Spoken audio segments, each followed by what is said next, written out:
Isang pinagpalang umaga, hapon, tanghali at gabi sa inyong lahat mga kapatid, sa inyo po na lahat na tagapagsaliksik.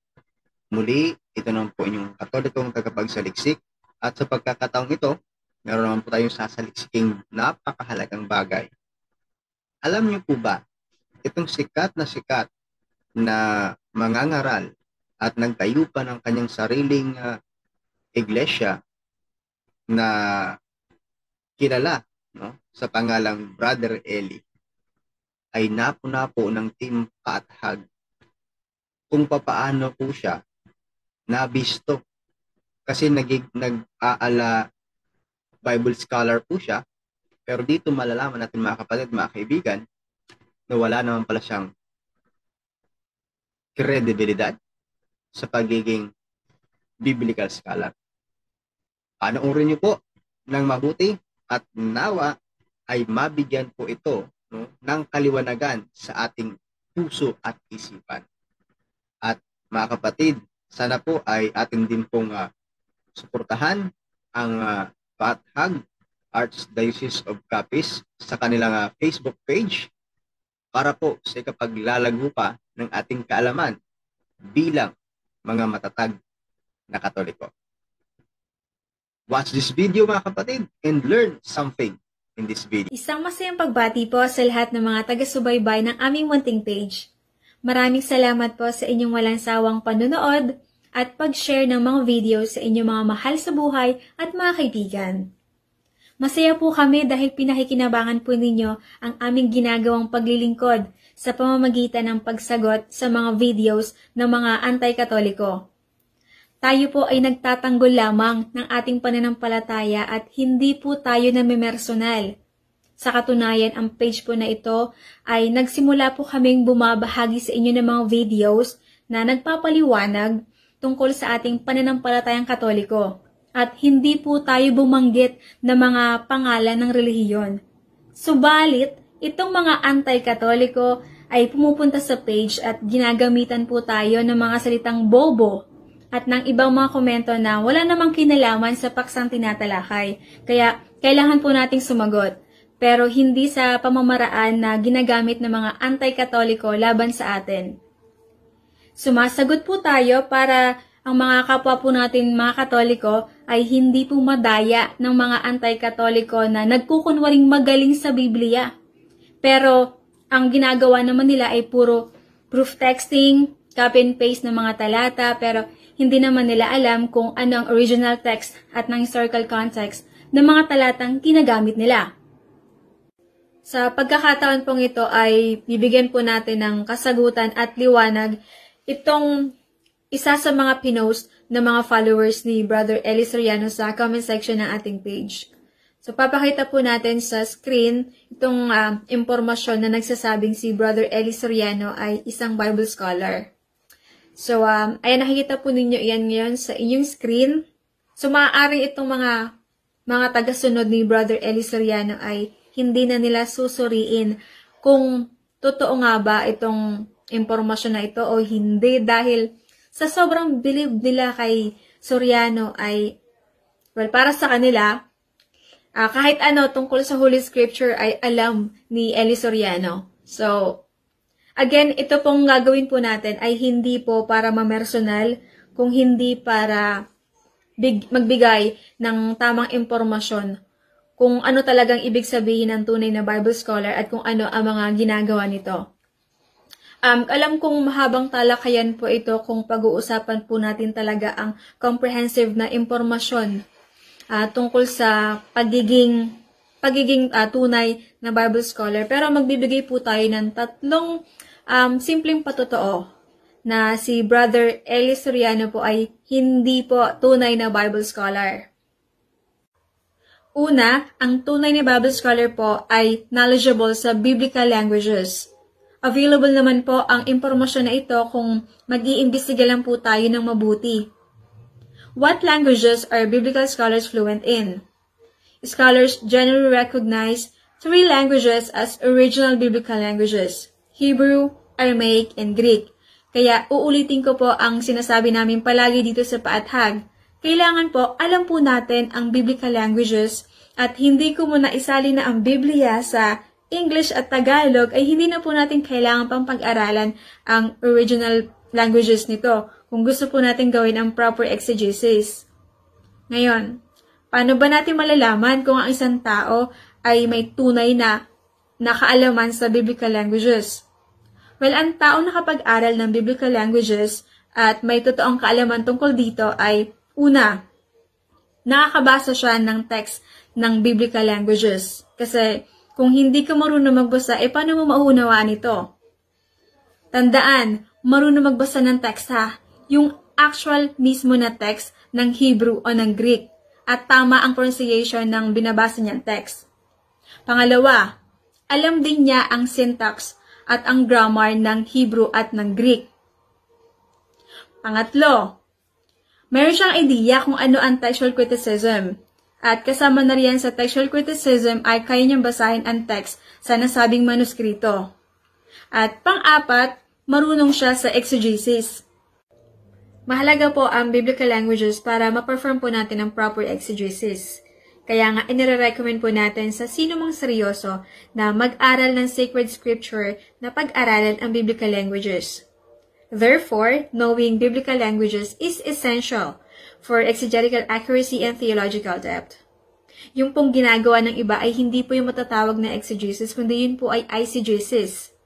Ang ginagawa po kasi ng iba, madalas ay magka-copy and paste ng mga talata o di kaya magpe-present ng mga talata mula sa Biblia tapos bibigyan nila ng kanilang sariling kahulugan. Tapos kapag tinanong mo tungkol sa original text, Hebrew or Greek, sasabihin nila sa'yo, hindi na kailangan ng Hebrew at Greek dahil naisali na sa English at Tagalog ang Biblia.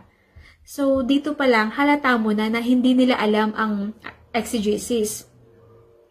Dito pa lang sa tatlong to, papasa kaya si Brother Eli Soriano? Marunong kaya bumasa si Brother Eli ng biblical language at tama kaya ang kanyang pronunciation sa kanyang pagbabasa? Eto, panoorin po ninyo ang video.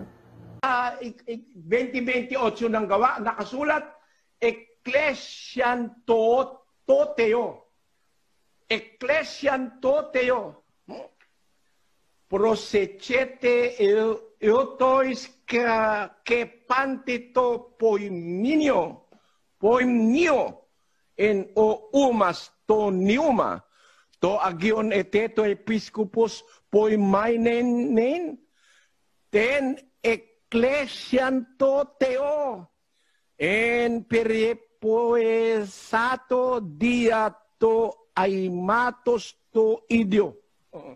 Hindi ko alam kung paano ang pronunciation nun. Napanood po ninyo. Ang binabasa po ni Brother Eli Soriano ay hindi po actual na Greek text, kundi ang binasa niya po ay transliterated Greek. Ang totoong scholar po ng Bible ay nakakabasa po ng actual na text at hindi po gumagamit ng transliterated. Kung sa Greek text pa lang ay hindi na marunong magbasa si Brother Eli Soriano, ano pa kaya kung yung sa text ng Dead Sea Scrolls? Pagkamat marami sa mga scholars ang nagsasabi na mas mahirap ang grammar ng Biblical Greek kung ikukumpara sa grammar ng Biblical Hebrew, pero sa mga beginners po ay mas nahihirapan sila magbasa ng Hebrew kaysa sa Greek.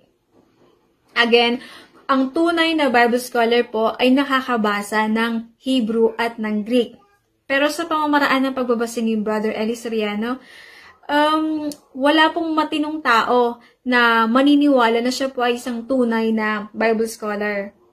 Maging sa mga followers po ni Brother Eli Soriano ay mahalata po natin na hindi po nila alam kung ano yung kahalagahan ng biblical languages. Magbibigay po tayo ng dalawang patotoo. Itong sinabi ng isa sa mga followers ni Brother Eli na bakit pa daw babalik sa Greek? Ayan, nakikita po ninyo iyan sa inyong screen. Kung totoong Bible scholar si Brother Eli Soriano, dapat naturuan niya itong mga followers niya kung ano ang tunay na value ng biblical languages para mauunawaan mo ng mabuti ang mga talatang ina-analyze mo. Itong pangalawa po, itong sinabi ng isa pang mga follower ni Brother Eli na much better daw ang Codex Sinaiticus kaysa sa Codex Vaticanus. Kung totoong Bible scholar si Brother Eli, ay naturuan niya dapat ang mga followers niya ng kahalagahan ng bawat manuskrito. Dahil ang totoong may alam sa biblical languages ay hindi magsasabi na much better ang isang manuscript sa isang manuscript, lalo pat ang Codex Vaticanus at ang Codex Sinaiticus ay parehong Alexandrian text type. At kung alam natin ang textual criticism ay hindi sasabihin ni naman na much better ang Sinaiticus kaysa Vaticanus o much better ang Vaticanus kaysa Sinaiticus. These two codices have become the foundation of modern critical studies of the New Testament. So, dito pa lang sa unang patotoo kung ano ang tunay na Bible scholar ay hindi na po pasado si Brother Eli Soriano. Again, ang tunay na Bible scholar po ay knowledgeable sa biblical languages. Pangalawa, ang tunay na Bible scholar po ay may PhD. Hindi po natin hinahamak ang pagkatao ni Brother Eli, pero ang totoong requirement po ng isang tunay na Bible scholar ay may PhD. Ito po ang sinabi ng isang renowned na Bible scholar na si Dr. John Collins. There are many ways of doing that, and to some degree, the measurement is subjective. Normally, you need to get a PhD in the subject. That is the standard measurement. Ang isa sa mga videos ni Brother Eli ay makapagpapatotoo na hindi siya pwedeng maging Bible scholar. Ito, panoorin po natin. Kaya ako nagsasaliksik, kahit po ako walang pinag-aralan, pati Grego pinapakialaman ko, pati Ebraiko pinapakialaman ko. Humahanap ako ng mga diksyonaryo para maintindihan ko. Kasi yun nga ang nakasulat sa Grego. Bakit pag itin-translate sa ibang wika, pinapalitan? Napanood po natin ang video at sa video po ni Brother Eli ay aminado siya na wala siyang pinag-aralan. Diyan pa lang ay kasalungat na po yun ang sinabi po ni Dr. Collins na kailangan meron kang PhD in the subject. Pangalawa, pinapakialamanan niya ang Hebrew at ang Greek at gumagamit siya ng mga diksyonaryo. Alam po natin na ang tinutukoy po ni Brother Eli ay ang Hebrew at ang Greek lexicon. Pero hindi po yan sapat para malaman po natin ang biblical languages dahil maraming bagay po ang hindi kayang paliwanag ng paggamit ng lexicon lamang at hindi nakikita sa paggamit ng lexicon lamang, kundi dapat alam mo talaga ang syntax at ang grammar nito. Pangatlo, ang tunay na Bible scholar po ay tinitignan ang historical context ng mga talata. What makes a biblical scholar?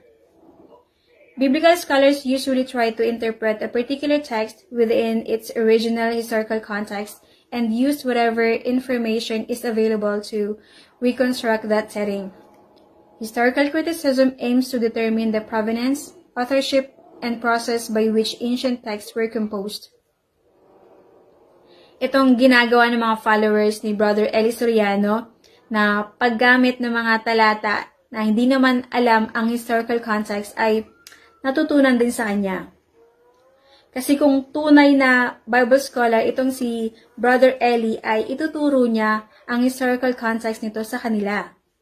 Kagaya na lamang nitong madalas na mag-comment sa ating page na paboritong-paborito niya gamitin ang laban sa atin ng 1 Timothy 2 verse 12 na para patunay na si Apostol Pablo ay nagpapatunay na ang lahat ng babae hanggang sa panahon natin ngayon ay hindi pwedeng magturo. Hindi man lang niya inalam ang historical context ng sabing talata. Ang ginagawa kasi nila ay puro copy and paste ng mga talata, proof texting, na basta may maipakita lang sila mga talata, ay pakiramdam nila ay tama na sila kahit hindi man lang nila inaalam ang historical context nito. Ang mga tunay na Bible scholar po ay hindi mag-i-interpret ng 1 Timothy 2 verse 12 bilang patunay na ang lahat ng babae ay hindi pwedeng magturo sa mga lalaki dahil alam po ng mga Bible scholars ang historical context ng nasabing talata. Ang isa sa mga leading New Testament scholars sa panahon natin ngayon na si Dr. Craig S. Skinner ay nagbigay ng komento kung bakit sinabi ni Apostol Pablo ang nasabing mensahe. Paul's letters to Timothy in Ephesus provide us a glimpse of the situation. False teachers, 1 Timothy 1, 6-7, 1 Timothy 1, 19-20, 1 Timothy 6, 3-5, and 2 Timothy 2, verse 17, were misleading the women, 2 Timothy 3, 6-7, who were the most susceptible to false teaching only because they had been granted the least education. This behavior was bound to bring reproach on the church from a hostile society already convinced that Christians subverted the traditional roles of women and slaves. So again, Paul provides a short-range solution: do not teach under the present circumstances, and a long-range solution: let them learn. 1 Timothy 2:11. Today we read, learn in silence, and think the emphasis lies on silence. That these women are to learn quietly and submissively may reflect their witness within society. These were characteristics normally expected of women, but ancient culture expected all beginning students, unlike advanced students, to learn silently. For that matter, the same word for silence here is applied to all Christians in the context, chapter 2, verse 2. Paul specifically addresses this matter to women for the same reason he addresses the admonition to stop disputing to the men, chapter 2, verse 8. They are the groups involved in the Ephesian churches. Again, it appears that Paul's long-range plan is to liberate, not subordinate, women's ministry. The issue here is not gender, but learning God's Word. Well, para po sa view ng mga followers ni Brother Eli Soriano, siya ay isang Bible scholar dahil memoryado ni Soriano ang mga talata sa Biblia. Gumagamit siya ng interlinear Bible at mga diksyonaryo. At sumasagot siya sa mga tanong. Yan po ang view ng mga followers ni Brother Eli Soriano, pero hindi po yan ang view ng mga taong may idea at nakakaalam tungkol sa tunay na Bible scholars. Nagbigay na po tayo ng at least 3 patunay. Una, ang tunay na Bible scholar po ay knowledgeable sa biblical languages. Nakakabasa ng tama ng Hebrew at ng Greek. Nakakaunawa ng grammar at ng syntax ito. Nakakapag-perform ng proper exegesis at may idea sa textual criticism.